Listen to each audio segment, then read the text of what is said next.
प्रातः क्लास चल रहा था 5 जनवरी 1968 शुक्रवार को। दूसरी तीसरी लाइन में बात चल रही थी कि मिनिमम एक जन्म होता है और ज्यादा से ज्यादा 84 का चक्र गाया हुआ है। 84 जन्म होते हैं। जरूर जो 84 जन्म भोगेंगे तो पहले पहले आते होंगे। बाकी जिनको कम जन्म लेना है, एक जन्म तो विनाश होता है तब आते हैं। और जनसंख्या तो फिर बढ़ती ही रहती है ना,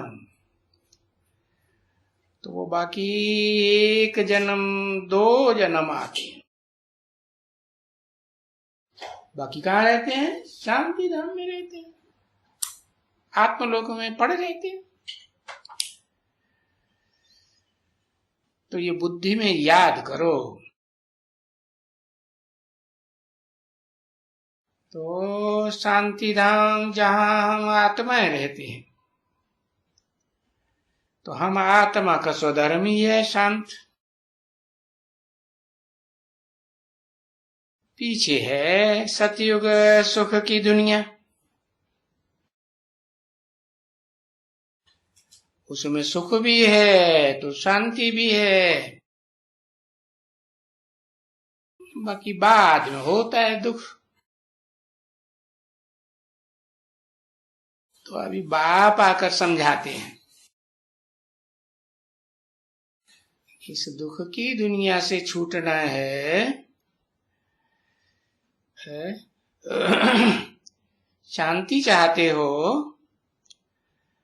तो माम एकम याद करो, क्योंकि मुझे एक के सिवाय और कोई भी नहीं है जिसको याद करेंगे तो सुख और शांति मिलेगी। इसलिए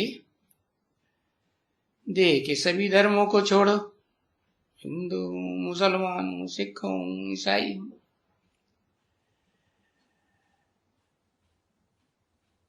देह के संबंधों को, देह के पदार्थों को, सबकी याद छोड़ो। और ये बात सबको कहते हैं। जो भी सब बैठे हुए हैं सब धर्म वाले, उनको कहते हैं कि तुम सब पहले तो आत्मा हो ना, आपस में आत्मा आत्मा ब्रदर्स हो, और तुम आत्माओं का एक ही फादर है।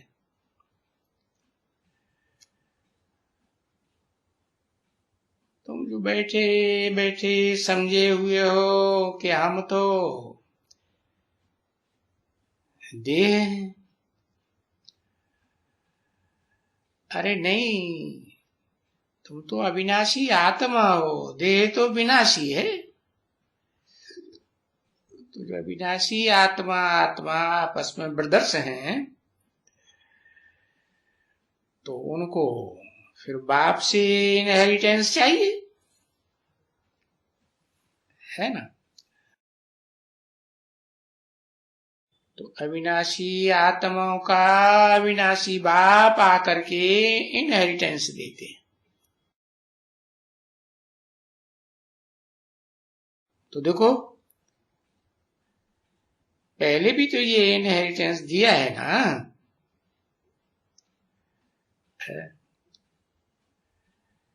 तुम आत्मा जब सत्व प्रधान बनती हो, सत्व प्रधान स्टेज में आती हो इस सृष्टि रूपी रंगमंच पर, पहले पहले तो तुम्हारा एक ही धर्म आत्मिक स्थिति में टिकती हो, सुख अनुभव करती हो, शांति अनुभव करती हो। और बाकी जो तुम्हारे पीछे पीछे आते हैं वो तो मुक्ति धाम से आते हैं ना। तो देखो इस दुनिया में आकर के जीवन मुक्ति धाम, तो मुक्ति धाम का भी वर्षा देते हैं, जीवन मुक्ति का भी वर्षा देते हैं। और देने वाला बाप है, बाप से ही ये बेहद का वर्षा मिलता है। और तो इस दुनिया में कोई नहीं है ना। तो ये जो शांति शांति चिल्लाते रहते हैं सो भी तो बाप ही देते हैं। तो उस बाप को जानना चाहिए। बाप को जानने बगैर मनुष्य आर्फंस बन पड़े। और ये देखो सारी दुनिया अभी आर्फंस की है, बरोबर आर्फंस। एक दो आपस में लड़ते रहते हैं, झगड़ते हैं, फिर कहते हैं शांति शांति। अरे तुम लोग न जानने के कारण ये शांति ढूंढते रहते हो।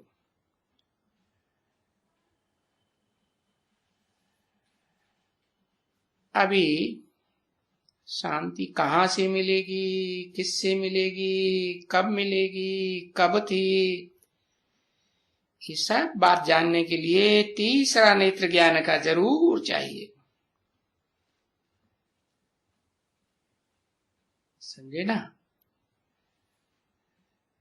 इस दुनिया में तो कोई के पास तीसरा नेत्र ज्ञान का है ही नहीं ना। तो जब त्रिनेत्री बनो, त्रिकालदर्शी बनो, यानी तुमको उस त्रिनेत्री आत्मा का ज्ञान हो। जैसे बाबा में ज्ञान है ना,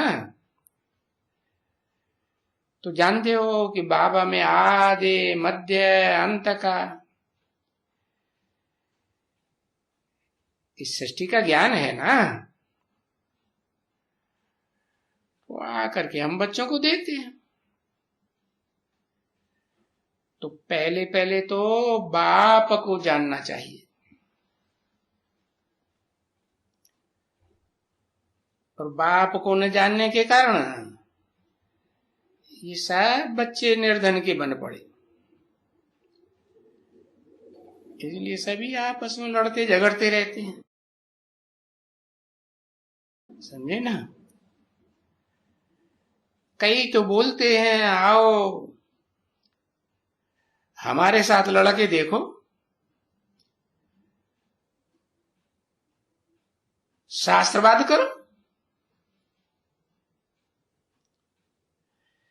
तो क्या कहते हैं शास्त्र? किसी ने कहा शास्त्रार्थ। शास्त्रार्थ शास्त्रवाद अर्थात शास्त्रों का अर्थ करो।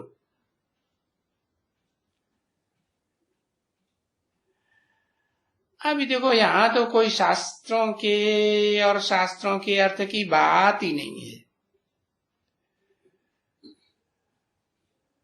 वो तो शास्त्रों की अथॉरिटी हो गई।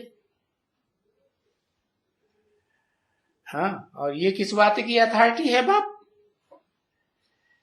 ये तो अथॉरिटी है विश्व में शांति कैसे हो, कैसे स्थापन हो। बाकी उन शास्त्रकारों का तो वो भक्ति मार्ग है, बुद्धि भागती रहती है। भारतवासी भी देखो कन्वर्ट होते रहते हैं। देवी देवता से हिंदू बन गए, हिंदू से दूसरे दूसरे धर्म में कन्वर्ट हो गए। तो कोई एक शास्त्र के पीछे भागते हैं क्या है? दूसरे धर्मों में भी तो शास्त्र तो है ना। तो ये सब शास्त्र जो भी बुद्धि को भगाते रहते हैं, एक से दूसरी जगह, दूसरी से तीसरी जगह, एक व्यक्ति से दूसरे व्यक्ति में आस्था बैठती रहती है, टूटती रहती है। तो ये सब भक्ति मार्ग की सीढ़ी है। देखो, इस ब्रह्मा ने भी तो कितने गुरु किए, 12 गुरु किए। आस्था एक से टूटी तभी तो किया दूसरे गुरु, एक से टूटी दूसरे में बैठी, दूसरे, ये भागती रहती। तो ये भक्ति मार्ग है, माना दुर्गति मार्ग। जैसे जैसे गुरुओं को बदलते जाते हैं, शास्त्रों को पढ़ते जाते हैं, और ही नीचे करते जाते हैं। क्योंकि ये आत्माएं तो सब पहले सत्व प्रधान थी ना, 16 कला संपूर्ण थी। पीछे देखो, सुख भोगते भोगते सीढ़ी नीचे उतरनी पड़ती है। ये तो बाप ने समझाया है ना कि सीढ़ी कैसे नीचे उतरते हैं, है? कैसे उतरते हैं? संग के रंग में आते आते नीचे उतरते रहते हैं। ऐसे ऐसे 84 जन्म कैसे लेते हैं, सो बाप बैठ बताते हैं। और वो भी कोई 84 जन्म सभी थोड़े ही लेते हैं, नहीं। हाँ, मैक्सिमम 84 जन्म जो लेते हैं वो तो सतयुग में आते हैं। सतयुग में वो पूज्य, जो पूज्य देवता थे वो फिर अब पुजारी कैसे बनते हैं?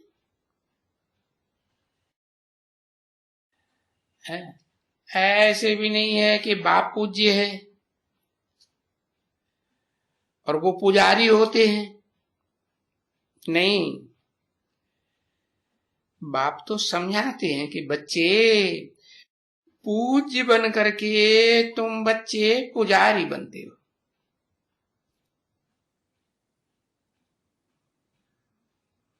आप ही पूज्य बनते है कि कोई बनाता है? अपने पुरुषार्थ से आप ही पूज्य बनते हो, आप ही पुजारी बनते हो। तो जो पूज्य होते हैं सो पुजारी बनते जरूर है, बन जाते हैं। फिर वो पुजारी फिर पूज्य बनते हैं। ये चक्र चलता रहता है। हाँ, ये जरूर है कि जब पूज्य हैं तो पुजारी नहीं है। स्वर्ग में देवताएं कोई की पूजा करते हैं क्या? नहीं। और जब पुजारी हैं तो फिर पूज्य पूज्य नहीं है ना। देखो, जैसे ये शंकराचार्य है तो वो तो शिव की पूजा करते हैं ना। तो पूजा करने वाला कौन हुआ? पुजारी हुआ ना। तो वो तो पूज्य नहीं कहला सकते, नहीं है पुजारी। तो जो पुजारी थे नई दुनिया में सो पूज्य बने, वो पुरानी दुनिया में जो पुजारी थे वो पूज्य बने नई दुनिया में।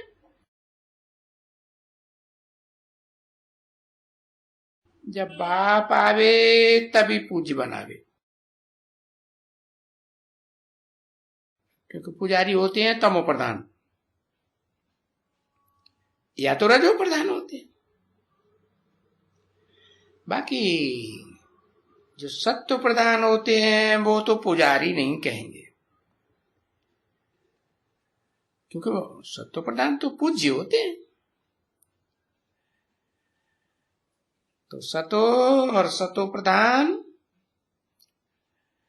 वो तो नई दुनिया में। सत्व प्रधान 16 कला संपूर्ण और सतो बनते हैं 14 कला या उससे भी नीचे त्रेता में है, तो वो भी पूज्य, क्योंकि वहां कोई 10 सिर वाले रावण का राज्य नहीं है, यानी अनेक मतों का राज्य नहीं है। ये जो रावण जो है वो पुराना एनिमी है और सारे विश्व का एनिमी। पहले किसका एनिमी है? पहले भक्तों का एनिमी है, और उन भक्तों में भी जो भारत के भक्त हैं, पहले देवताएं थे, अभी पुजारी बने, तो भारत का एनिमी है पहले। क्योंकि पहले जैसे बाप आते हैं, कहाँ आते हैं? भारत में आते हैं। वैसे ही फिर रावण कहाँ आते हैं? हाँ, बाप भारत में आते हैं तो रावण भी भारत में आते हैं।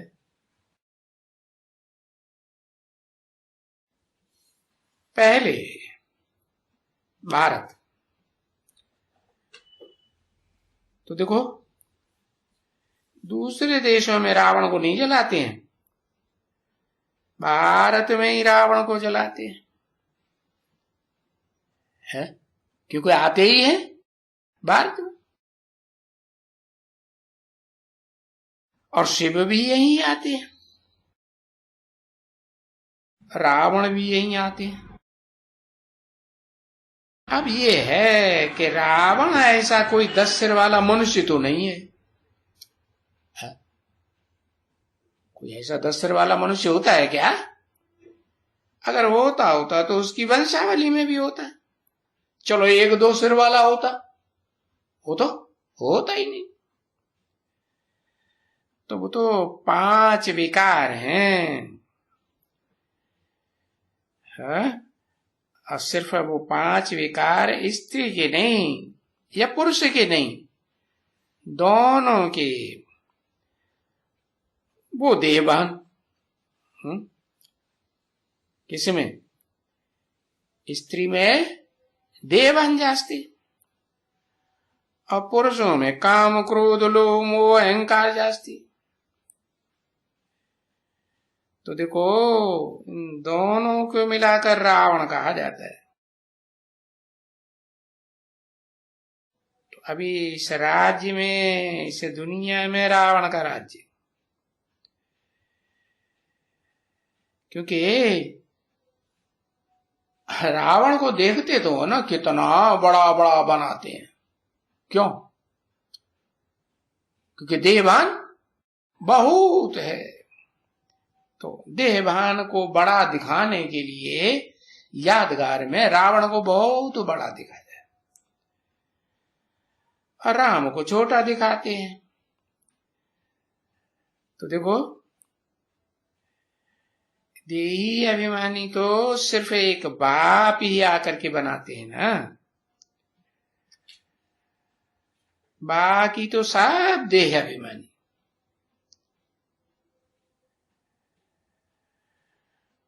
तो इसको रावण के राज्य में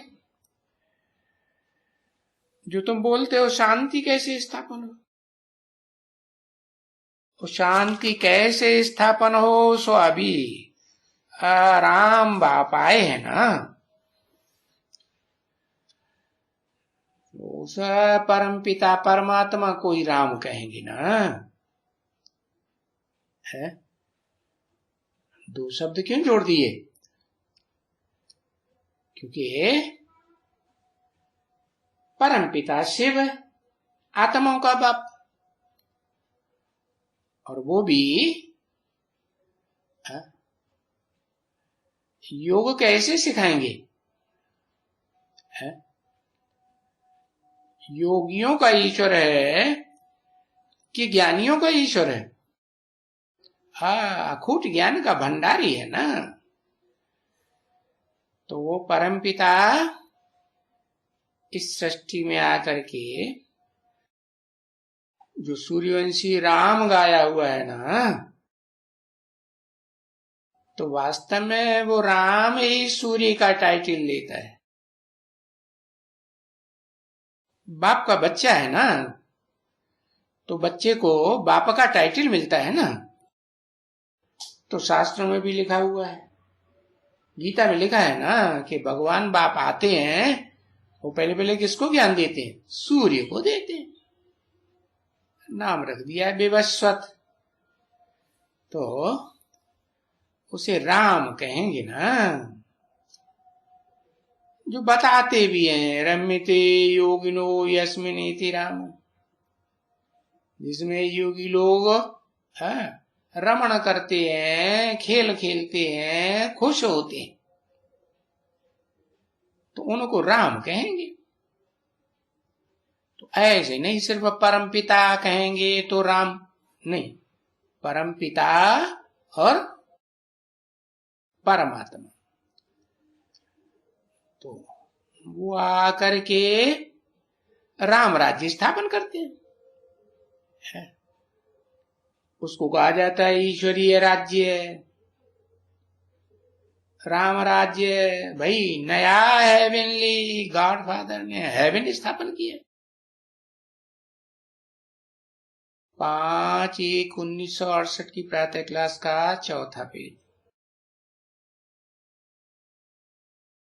3रा पेज। तो देखो, ये राम राज्य राम के सिवाय और तो कोई भी नहीं स्थापन कर सकते।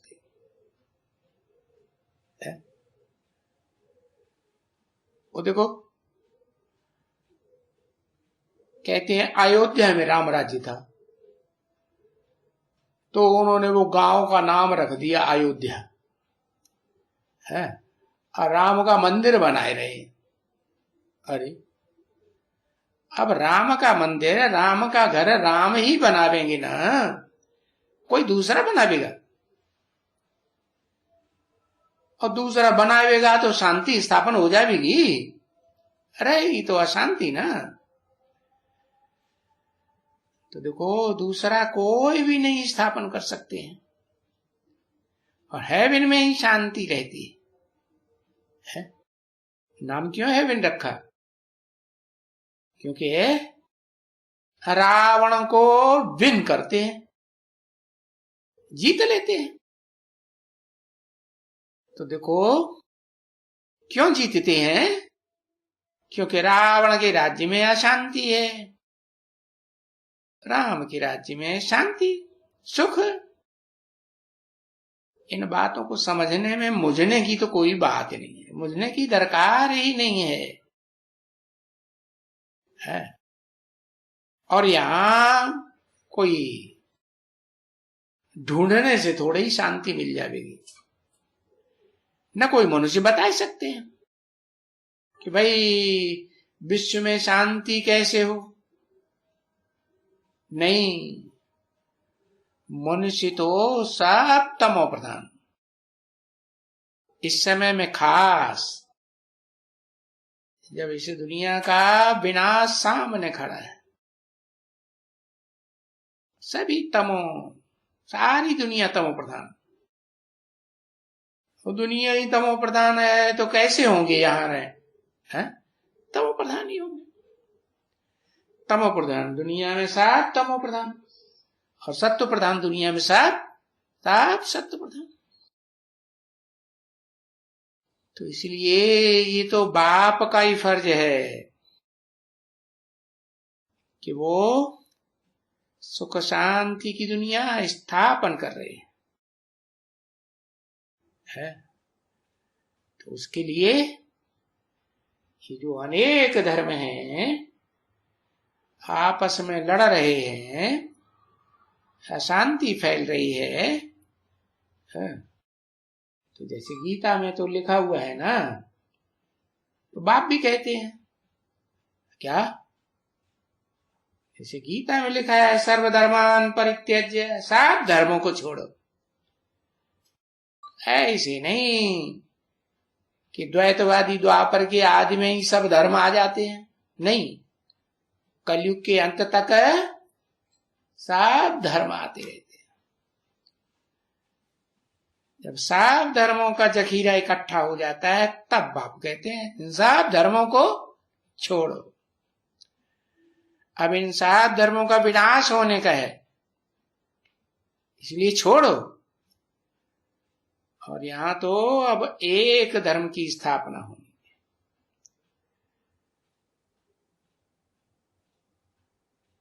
नहीं तो बताओ, तुम ही बताओ। जो सतयुग में देवी देवताओं का राज्य था, देवताओं को अद्वैत कहते हैं कि द्वैतवादी कहते हैं, एक धर्म, एक राज्य, एक कुल, एक भाषा। तो वो राज्य कैसे स्थापन हुआ है? किससे कोई लड़ाई की क्या? नहीं, कोई भी लड़ाई नहीं की। ये तो योग बल और भोग बल की लड़ाई कह सकते हैं। क्या काय की लड़ाई? योगियों की और भोगियों की लड़ाई हो गई। ओम शांति।